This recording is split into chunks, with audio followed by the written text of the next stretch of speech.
croire quand même. Parfois, c'est difficile. Parfois, c'est simple et c'est facile de croire. En général, c'est plutôt quand tout va bien. Mais quand tout va moins bien, ou quand tout va pas bien du tout, c'est difficile de croire. Et pourtant, nous sommes appelés, invités, exhortés, encouragés à croire quand même. Alors, notre exemple de ce matin est une vie appelée à être richement bénie par Dieu. Lisez plutôt, « Son pays recevra de l'Éternel en signe de bénédiction le meilleur don du ciel, la rosée.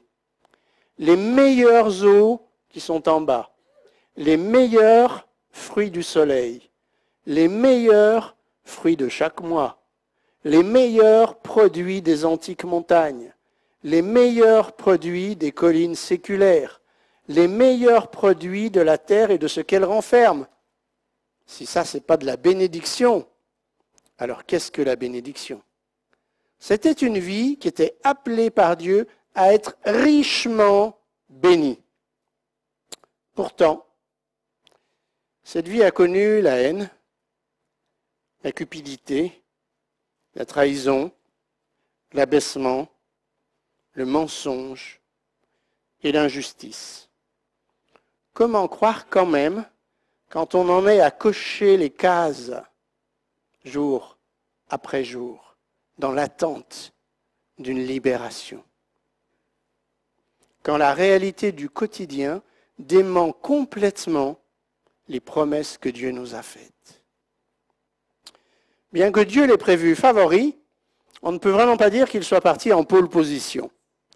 Puisque vous le voyez, il a mis longtemps à prendre le départ, puisque Joseph est le 11e fils de Jacob. Rachel était stérile.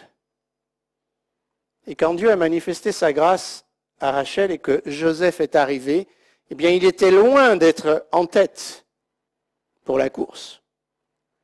Pourtant, c'est lui que Dieu avait choisi comme favori, Joseph, l'avant-dernier de la fratrie. Assez tôt, Dieu a révélé à Joseph quels étaient ses projets de bénédiction, et on peut dire carrément d'une certaine grandeur pour lui. Vous savez que par des rêves, Dieu a révélé à Joseph qu'il allait avoir un rôle déterminant, qu'il allait être en autorité au-dessus des autres. Et parfois, il arrive que l'on découvre assez tôt sa vocation. Le chirurgien qui m'a opéré de mon canal carpien, on a discuté un peu au moment où je vais faire son petit Nouveau Testament blanc, et je lui ai dit, mais ça fait longtemps que vous aviez envie de faire ce métier-là? Il m'a dit, à 5 ans. À 5 ans, j'ai vu une émission où un type arrivait avec 3 de ses doigts dans un sac de glaçons, et puis il repartait avec sa main complète. Et à 5 ans, je me suis dit, c'est ça que je ferai quand je serai grand. C'est beau, hein, les vocations comme ça, précoces. Des fois, Dieu nous a assez tôt parlé de ses projets de vie et de bénédiction pour nous. Des fois, Dieu nous a donné assez tôt un appel à lui offrir notre vie, à la vivre dans une dépendance pleine et entière de sa souveraineté. Et Dieu est fidèle à ses projets. À un moment donné, il arrive enfin dans une situation assez privilégiée, puisque son père, Israël, lui fait une tunique de plusieurs couleurs. Et plus tard dans le texte, dans l'histoire, nous voyons que l'une des filles de David, Dina, était vêtue d'une tunique de plusieurs couleurs qui était un symbole de sa noblesse, de son statut de princesse. Donc cette tunique de plusieurs couleurs, c'était celle du fils du chef. C'était celle qui était déjà symbole d'autorité. Moi, quand j'étais petit, j'aimais beaucoup les déguisements. J'avais un petit gilet noir en cuir que mes parents m'avaient fait exprès pour moi, avec une étoile de shérif. Et j'étais le shérif. Et on imagine bien Joseph avec sa tunique de plusieurs couleurs, dans la peau déjà d'un chef. Mais ses frères ne l'entendaient pas tout à fait de la même oreille. Et d'un seul coup, eh bien, vous le savez, tout son plan de vie béni, tous ses rêves de grandeur, induits par Dieu lui-même, ont complètement basculé. Puisque ses frères, lorsqu'il est allé les voir pour prendre de leurs nouvelles, se sont dit, tiens, celui qui fait des rêves, là, celui qui se prend pour quelque chose, c'est l'occasion rêvée de lui faire la peau. Bon, finalement, ils ont opté pour quelque chose qui rapportait davantage, puisqu'ils l'ont vendu pour 20 cycles d'argent comme esclave à une caravane de marchands qui allait en Égypte apporter des produits et aussi des denrées humaines, propres à l'esclavage, propres aux travaux de toutes sortes. Et donc Joseph se retrouve en Égypte comme non seulement étranger, situation pas toujours forcément agréable, mais surtout comme esclave. Et là, on peut dire que d'un seul coup, il a dû se demander, tiens, moi qui pensais que mon chemin allait être rectiligne, droit, ascensionnel, me voici tout en bas de l'échelle, et en plus dans un pays où j'ai rien à dire, quoi. Je suis esclave dans un pays où je ne peux pas dire hey, « je suis le fils de Nonce ». Tout le monde s'en fout. La seule chose qui compte maintenant, c'est que tu vas bosser pour un maître qui attend de toi des résultats. Il ne pouvait pas s'imaginer que Jésus dirait un jour, si quelqu'un veut être grand parmi vous, qu'il soit l'esclave de tous et le serviteur de tous. Il ne pouvait pas non plus connaître ce que Paul allait écrire tellement plus tard dans l'Épître aux Éphésiens. Et pourtant, sans le connaître, c'est ce qu'il a fait.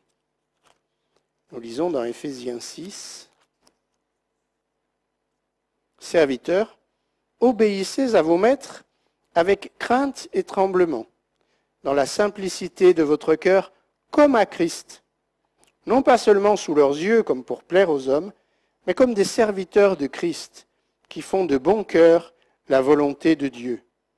Servez-les avec empressement, comme servant le Seigneur et non des hommes, sachant que chacun, soit esclave, soit libre, recevra du Seigneur selon ce qu'il aura fait de bien. Et vous savez que Joseph s'est appliqué à être un esclave irréprochable. Et parce qu'il était dans cette attitude de cœur vis-à-vis de son maître, Dieu l'a béni. Et Dieu était avec lui. Et le texte dit « l'Éternel fut avec lui ». Et l'Éternel fit prospérer entre ses mains les tâches qu'il accomplissait. Au point que son maître s'est rendu compte qu'il y avait là une bénédiction particulière et que son maître lui a confié de plus en plus de responsabilités parce que chaque fois qu'il lui confiait une nouvelle responsabilité, la bénédiction de Dieu s'élargissait sur sa maison. Au point que Joseph est devenu l'intendant numéro 1 de toute la maisonnée de Potiphar. Et que son maître ne prenait connaissance de rien tellement il avait confiance. Et là, on peut dire, waouh, ça y est, Joseph a dû sentir quelque part que de nouveau, Dieu le bénissait, que de nouveau, peut-être le projet de Dieu reprenait du sens. Mais voilà, c'est dur d'être jeune, beau, fort, intelligent, grand. Je sais de ce dont je parle, c'est dur. La femme de Potiphar l'a trouvée à son goût. Alors, on ne sait pas comment elle était, le texte ne détaille pas si ça a été facile pour Joseph de résister à ses avances, parce qu'elle était peut-être vieille, moche, je ne sais trop quoi, ou bien si c'était une Égyptienne dans le top 10 des Miss Égypte, et que peut-être pour Joseph c'était difficile de résister à quelqu'un qui non seulement est en situation d'autorité et de pouvoir sur lui, parce que c'est la femme du boss, mais peut-être en plus quelqu'un de très très attirant, attrayant. Et vous savez que pour les jeunes gens, c'est un peu un fantasme, une femme un peu plus mûre qui jette son dévolu sur vous et qui vous initie au plaisir de la vie. Dans la littérature des romantiques, Stendhal, Le Rouge et le Noir, c'est voilà. Mais il a su résister. Et même si, décidément, là, avec Samson, on était dans le harcèlement, le chantage affectif, il est dit que pendant longtemps, chaque jour, à chaque occasion, elle l'aiguillonnait. Elle lui proposait des choses coquines à ce Joseph. Mais il a su résister, il a su patiemment résister à ses avances. Jusqu'au jour où la situation a été tellement favorable qu'il a été obligé de se laisser d'une certaine façon piéger. Et qu'il a dû s'enfuir en laissant sa tunique dans la chambre de Madame Potiphar. qui, blessé dans son amour-propre, dans son orgueil, s'est vengé en faisant croire à son mari que lui avait voulu abuser d'elle. Or, un esclave, même s'il a été mis en situation un peu privilégiée dans la maison, qui prétend violenter la femme du patron, pas bon du tout. Et il s'est retrouvé, vous le savez, en prison. Et là, de nouveau, on peut se dire, mais il a dû dire, mais Seigneur, qu'est-ce qui se passe là? Non seulement j'étais esclave, c'était déjà pas top, mais maintenant je me retrouve en plus en prison, encore plus bas dans le niveau de l'échelle sociale. Dans la prison, des gardes. Et voilà que de nouveau on peut dire, mais tout est à recommencer. Dieu l'avait béni, Dieu lui avait donné de prendre du galon dans sa situation, il commençait sûrement à éprouver du plaisir, à être l'intendant de toute la maison. C'était une bonne école de management pour lui. Et le revoilà tout en bas, tout est à recommencer, tout est à refaire. Mais Seigneur, qu'est-ce que tu fais? C'était pas ça le plan, Seigneur, rappelle-toi. C'était pas ça l'idée première. C'était que les autres se prosternent devant moi. Et là, je suis prisonnier, en train de cocher les cases des jours sur le mur à la chaux de ma cellule de prison. Quand on coche les jours, comment croire quand même? Quand on a l'impression que Dieu a complètement changé d'avis ou complètement oublié ce qu'il nous avait dit, et que ce qu'on vit jour après jour est à l'opposé des promesses que Dieu nous avait faites. Comment tenir bon? Dieu fut avec lui et Dieu le bénit. On peut évoquer ce verset de Jésus. Au moment où il veut laver les pieds de Pierre, et Pierre dit non, jamais. Jésus lui répondit, ce que je fais, tu ne le comprends pas maintenant, mais tu le comprendras bientôt. Certaines versions disent plus tard, sans que le plus tard soit précisé. Plus tard.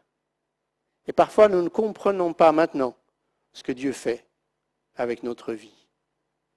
Mais nous le comprendrons plus tard. Et plus tard, tout va retrouver son sens. Et tout va retrouver sa place.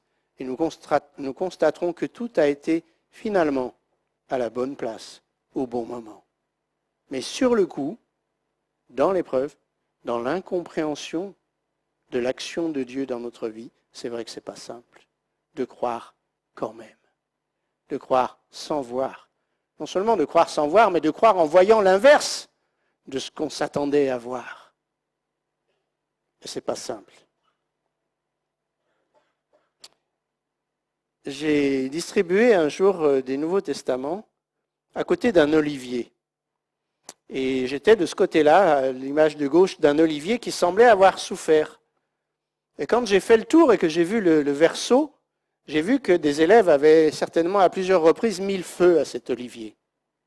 Et que tout l'intérieur était complètement cramé. Et pourtant, il faisait des rejets vigoureux. Pourtant, cet olivier ne lâchait pas le morceau. Il continuait de renaître et de croire en la vie et en l'avenir. Et je me dis parfois, Dieu permet, il y a un passage qui dit, tu nous as fait passer par le feu et par l'eau. Et vous savez que c'est ce qu'on fait avec l'acier quand on veut le tremper. Une épée en acier trempé, ça veut dire que quand elle était rouge, qu'elle sortait à peine de dessus la braise, elle a été trempée dans l'eau froide. Et ce choc thermique donne une plus grande solidité à la lame et à l'acier. Tu nous as fait passer par le feu et par l'eau, mais tu nous en as tiré pour nous donner l'abondance. Dieu parfois permet que notre vie passe par le feu et par l'eau. Dieu permet parfois des chocs dans notre vie pour fortifier notre foi, pour nous rendre plus solides, plus fermes. Nous ne saurons jamais combien de temps Joseph serait resté dans sa prison si Dieu ne s'en était pas mêlé. Mais bien sûr, Dieu s'en est mêlé. Quelle grâce d'avoir un Dieu qui ne reste pas lointain, indifférent, occupé ailleurs, mais qui a le désir sans cesse de venir s'impliquer dans notre vie, se mêler de notre vie. Et parfois, nous avons l'impression que certains domaines de notre vie ne le regardent pas, ne lui appartiennent pas. C'est faux. Toute notre vie concerne celui qui nous a créés et celui qui, chaque seconde, nous prête vie. Il n'y a pas de domaine qui ne concerne pas Dieu, ni dans mes pensées, ni dans mon cœur, ni dans mon corps. Tout mon être concerne celui qui le maintient en vie, seconde après seconde, avec amour et tendresse et bienveillance. Dieu s'en est mêlé. Dieu est venu dans la prison où était Joseph. Et là, Dieu a béni Joseph. Au point que de nouveau, les responsables, les gardiens, voient cette bénédiction. Ils se disent, mais ce gars-là, il est capable, on va se décharger sur lui de nos responsabilités. Et je pense qu'il y avait dans toute la prison beaucoup plus de monde à gérer que dans la maison de Potiphar. Que Joseph, en passant de intendant des maîtres de la maison de Potiphar à intendant de la prison royale, est monté en grade. Il est passé du CM1 en première ou en terminale. Dieu avait prévu cette marche dans son acquisition de compétences en management. Avant de lui confier plus, il fallait déjà qu'il soit le responsable de tout ce qui se passait dans la prison. Et Dieu, avec sagesse, conduit et dirige nos vies d'une étape à l'autre, mais ce n'est pas toujours linéaire. Et ce n'est pas le seul exemple. Si on pense à David, il a été loin comme roi quand il était jeune berger. Mais il en a mis du temps à monter sur le trône. Ça n'a pas été comme ça. Si on pense à Moïse, il avait été choisi comme instrument par Dieu, mais il en a passé des années derrière les moutons pendant 40 ans avant d'être le libérateur du peuple. Et parfois Dieu nous bénit, et puis parfois d'un seul coup on a l'impression que de nouveau c'est un passage à vide total, une zone, un temps d'errance. Et tous ces moments sont permis par Dieu pour nous aguerrir, pour nous fortifier, pour nous accompagner, pour nous permettre au moment venu, voulu par lui, d'entrer pleinement dans ce qu'il a pensé pour nous. Et il s'est trouvé que la bénédiction sur Joseph était telle que tout ce qui se réalisait, s'accomplissait dans la prison, passait entre ses mains. Et qu'il avait contact avec tous les prisonniers. Et Dieu, dans sa souveraineté, a fait incarcérer deux hauts responsables, celui qui servait le pain à Pharaon et celui qui versait le vin dans la coupe de Pharaon. Dieu, dans sa grandeur, a fait que Pharaon soit fâché contre eux. On n'a pas le détail du pourquoi, du comment. Mais on sait que Pharaon a décidé un jour de s'en débarrasser et de les mettre en prison. Et ils se sont trouvés proches de Joseph. Les proches de Pharaon sont devenus proches de Joseph. David, il n'est pas passé de berger à roi, mais il est passé de berger à chantre du roi. Il a côtoyé la vie d'un roi comme musicien à la cour de Saül.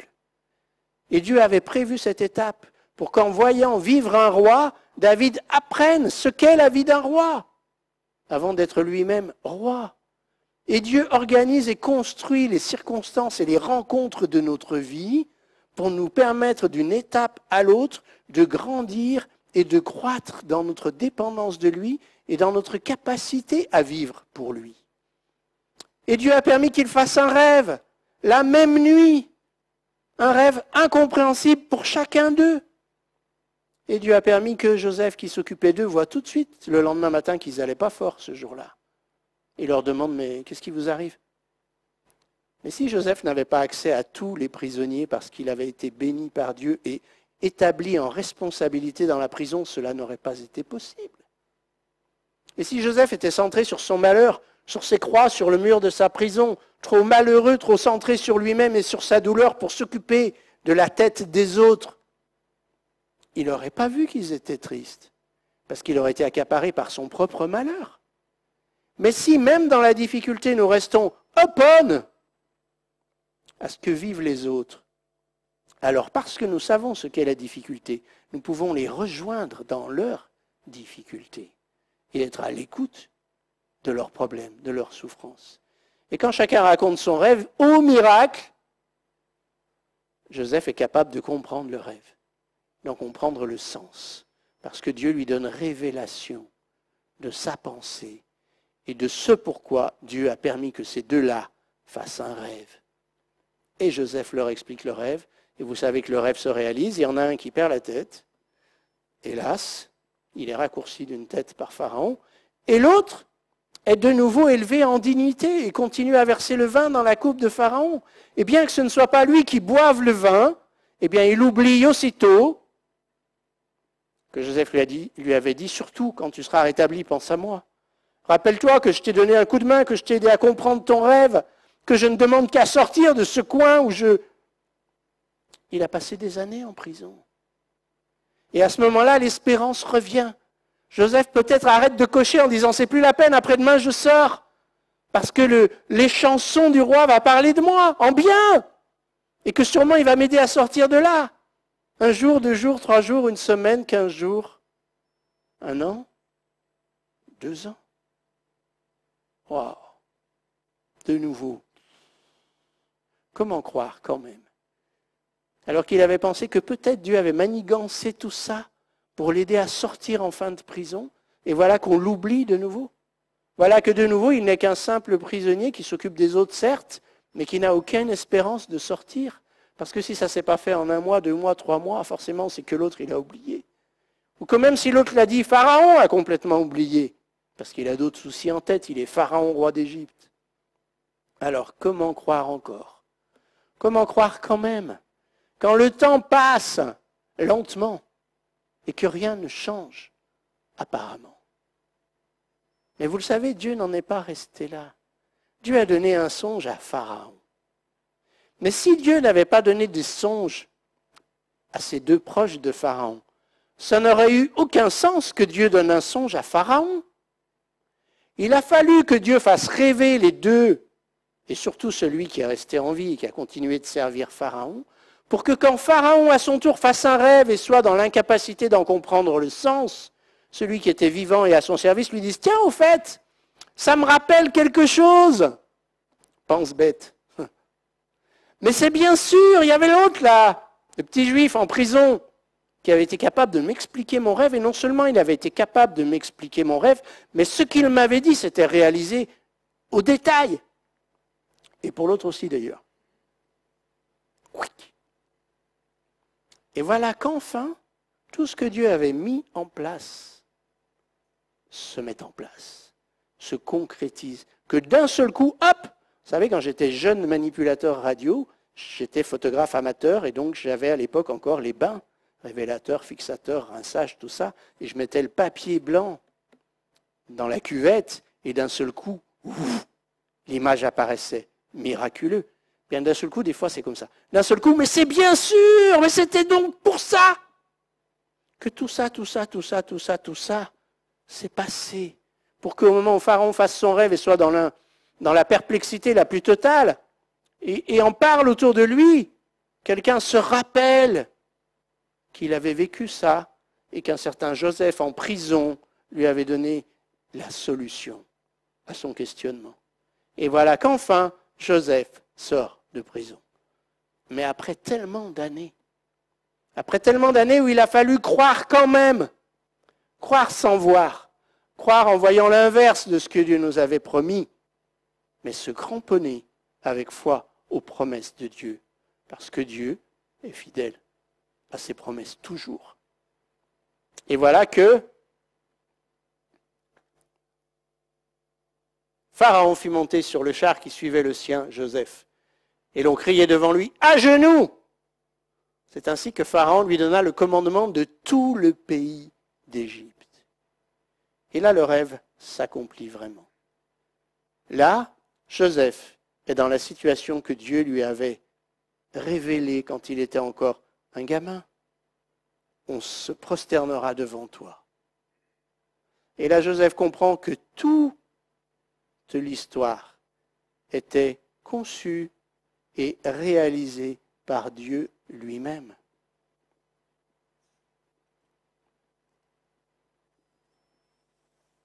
On va lire le passage un peu plus grand que juste le verset 43 parce que c'est tellement beau et ça fait tellement de bien après tout ce qu'il a vécu. Ces paroles, les paroles de Joseph concernant le rêve, Vous savez que le Pharaon avait rêvé à cette belle vache grasse, grosse, magnifique, qui sortait du Nil, qui broutait, et puis cette vache maigrichonne, qui bouffe les grosses, mais qui reste pourtant toute maigre. Et puis cette beaux épis, gras, beau, magnifique, et puis cet autre, tout fripé, tout cramé, par le soleil et par le vent.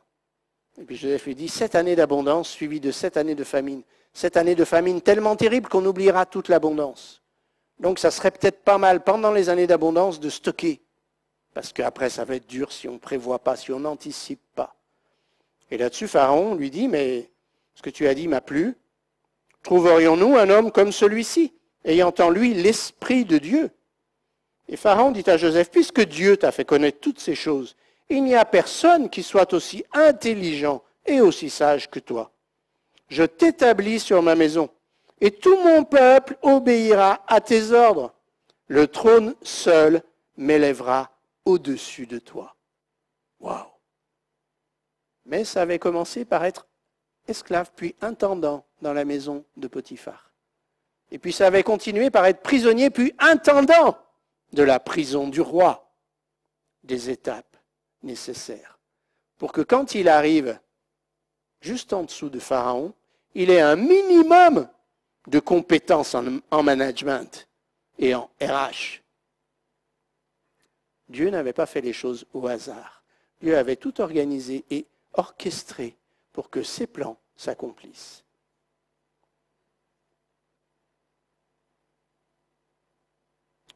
Ce que probablement il n'avait pas encore compris à ce moment-là, Joseph, c'est que le plan de Dieu n'était pas que pour lui, ne concernait pas que lui.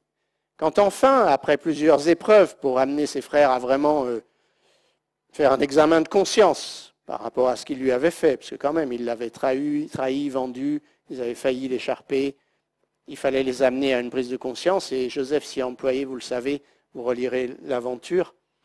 Mais il a quand même réalisé, quand ses frères sont venus vers lui pour acheter du blé, parce que toute la Palestine était dans les mêmes années de difficultés et de sécheresse, Joseph leur dit, Dieu m'a envoyé devant vous pour vous faire subsister dans le pays et pour vous faire vivre par une grande délivrance. Ce n'est donc pas vous qui m'avez envoyé ici, mais c'est Dieu. Il m'a établi père de Pharaon, maître de toute sa maison et gouverneur de tout le pays d'Égypte. Alors à ce moment-là, Joseph prend conscience que ce n'est pas que pour lui, mais que c'est aussi pour toute sa famille que Dieu a prévu tout cela. Qu'en le faisant partir en avant-garde, en éclaireur, en l'établissant en Égypte à ce poste-là, eh bien Dieu prévoyait déjà de sauver de la famine toute sa famille. Et parfois les projets de Dieu pour nous paraissent nous éloigner des nôtres. Et on pourrait se dire, mais est-ce que c'est juste devant Dieu de partir, de quitter? Et parfois c'est difficile de prendre la décision de s'éloigner alors qu'on est utile. Quand je me suis inscrit à l'école biblique, j'étais jeune, j'avais 24 ans, j'étais un soutien financier pour mes parents qui étaient au chômage. Et je me suis dit, est-ce que c'est juste devant Dieu de les laisser dans une situation un peu plus difficile? Et ils m'ont dit, mais si Dieu te demande de faire ça maintenant, t'inquiète pas, il va s'occuper de nous. Va faire ton année d'école biblique. Dieu te bénira et Dieu nous bénira. Ne te soucie pas de nous, Dieu va se soucier de nous. Ce qu'ils ne m'ont pas dit, les coquins, c'est qu'ils allaient à la soupe populaire pendant quelque temps. Mais bon, Dieu m'a béni pendant cette année que je ne regrette nullement, que mes parents ne regrettent pas non plus. Donc si Dieu parfois nous appelle à nous éloigner des nôtres, il va en prendre soin des nôtres. Et il va nous bénir et il va nous permettre plus tard d'être en plus grande bénédiction que si nous ne nous étions pas peut-être à un moment donné éloignés. Et puis ça va plus loin que ça, vous le savez. Au-delà de sa simple famille, Dieu avait un projet pour tout le peuple. Je vous lis ça dans Genèse 47, le verset 11. Joseph établit son père et ses frères. Il leur donna une propriété dans le pays d'Égypte, dans la meilleure partie du pays, dans la contrée de Ramsès, comme Pharaon l'avait ordonné. Joseph fournit du pain à son père, à ses frères, à toute la famille de son père. Donc non seulement Joseph pourvoit aux besoins de sa famille, Mais il se trouve que Joseph permet l'accomplissement d'une promesse faite par Dieu beaucoup plus longtemps avant. Et ça, Joseph ne s'en doutait pas. Une promesse faite à Dieu, par Dieu, pardon, à Abraham. L'Éternel dit à Abraham, « Sache que tes descendants seront étrangers dans un pays qui ne sera point à eux. Ils y seront asservis et on les opprimera pendant 400 ans. Mais je jugerai la nation à laquelle ils seront asservis et ils sortiront ensuite avec de grandes richesses. » Dieu avait promis ça à Abraham. Mais pour que ça s'accomplisse, il fallait que quelqu'un accueille cette famille en Égypte. Il fallait que quelqu'un nourrisse et loge cette famille en Égypte. Il fallait que dans la prospérité et la protection d'une puissance comme celle de l'Égypte, cette petite famille de 70 personnes multiplie et devienne un peuple nombreux. Et vous savez qu'avant d'être réduit à l'esclavage, le peuple, la famille d'Israël, s'est énormément multiplié en Égypte. C'est à cause de cette bénédiction démographique que les Égyptiens ont pris peur. Les voilà presque aussi nombreux que nous. Et si quelqu'un venait nous attaquer et qu'il se retourne contre nous et prenne le parti de ceux qui nous attaquent, on est foutus. Ils sont trop nombreux. Mais Dieu avait prévu cet espace de temps, de paix en Égypte pour que le peuple puisse se multiplier. Là où il était en Canaan, peut-être que les tribus voisines ne l'auraient jamais laissé se multiplier pareillement. Ça aurait été trop dangereux pour elles. Donc elle l'aurait tout de suite attaqué, alors qu'il n'était pas en mesure de se défendre. Mais à l'abri de la puissante armée égyptienne, il pouvait se multiplier parce que personne n'allait attaquer Pharaon, roi d'Égypte, à ce moment-là. Donc, à travers ce temps de sécurité, le peuple a pu multiplier. Et c'est vrai que s'il a été ensuite réduit à l'esclavage, quand il est sorti d'Égypte, il a dépouillé les Égyptiens. Il est dit que les Égyptiens voulaient tellement qu'ils se dépêchent de sortir, parce qu'il y avait eu toutes les plaies avant, notamment la 10e, que les Égyptiens eux-mêmes donnaient des vases d'or, les vases d'argent, les lingots. Ils sont partis richissimes du pays d'Égypte. Et Dieu avait orchestré tout ça. Et quand Joseph s'est trouvé vendu comme esclave, quand Joseph s'est trouvé en prison, c'était difficile de se dire Dieu accomplit son projet. C'est difficile de dire je suis en train de devenir l'accomplissement d'une promesse de Dieu à Abraham. Et c'était pourtant la vérité. Et donc je reviens à nous et à aujourd'hui. Est-ce que nous, aujourd'hui, nous sommes dans une situation qui semble contraire à ce que Dieu nous a promis? Est-ce que nous, aujourd'hui, nous sommes dans la difficulté au point que continuer de croire devient difficile? Peut-être. Probablement. Probablement que ça nous arrive à tous à un moment ou à un autre, ou à plusieurs moments dans le déroulement de notre vie. Des situations comme celle-ci, où on ne comprend plus. On dit, mais Seigneur, pourquoi? Pourquoi moi? Ou pourquoi ça? Ou pourquoi maintenant? Ce n'est pas juste. Mais si nous restons dans la foi et dans la dépendance de Dieu, soyons sûrs que Dieu, lui, reste avec nous. Que ce soit en prison, que ce soit dans la maison de Potiphar, l'Éternel fut avec lui et l'Éternel le bénit. Quoi que nous vivions, l'Éternel le vit avec nous. Quelle que soit la difficulté de l'épreuve, qu'elle soit physique, morale, spirituelle, familiale, professionnelle, Dieu est au cœur de notre situation avec nous. Comme dans la fournaise.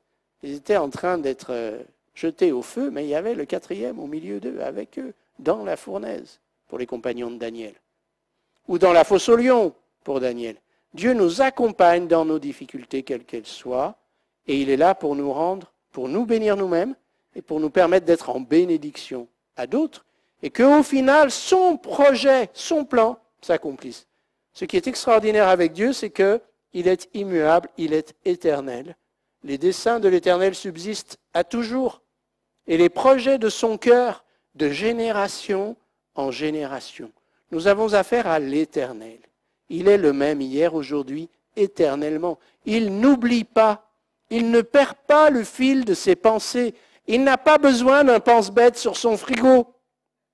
Il n'a pas besoin de mettre sur son volant « Ceci est un test ». Il est Dieu. Il est l'Éternel. Et même si aujourd'hui nous sommes en train de cocher, sachons que Dieu veut être avec nous. Et pour nous, notre Seigneur est fidèle, et quand il permet l'épreuve, il sait pourquoi. Et si nous ne comprenons pas maintenant, nous comprendrons plus tard. Et c'est là que Dieu me bénit, me conduit et me permet d'être en bénédiction. Amen.